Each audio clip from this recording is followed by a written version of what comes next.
Okay, so hey guys, it's Quinston, and in this post, we will discuss a method to extract random numbers from a list of elements. Usually, when we imagine this kind of problem, we would think about generating random numbers, using those as indexes and just pulling out the numbers corresponding to those indexes from the list, which also can be an array. But this might have a few problems, the most important being the one in which you might generate random numbers which might just repeat themselves. And that is not the desired outcome.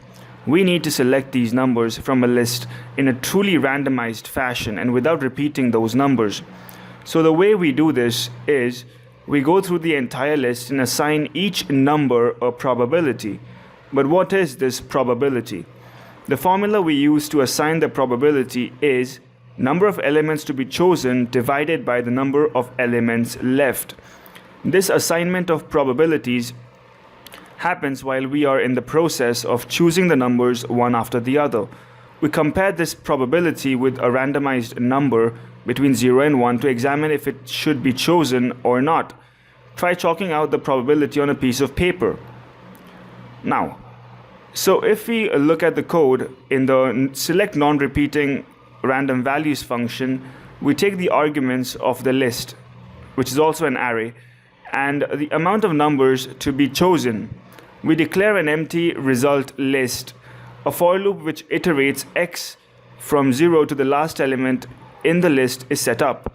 In the loop, we have the variable prob, which gets the probabilities assigned to itself.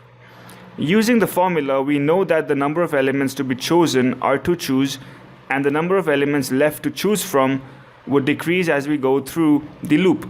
So they are length of the list minus x, which is the amount of elements already passed. Now we generate a random number between 0 and 1. If this number is less than or equal to prob, then we can select it, and if it is greater, we don't. If selected, the to choose variable is decremented by 1, and the number is appended to the list. So this is how we select non-repeating random values. That is it. Thanks for watching, guys. Like, share, and subscribe, and everything else is in the description, the code with it. So later, guys.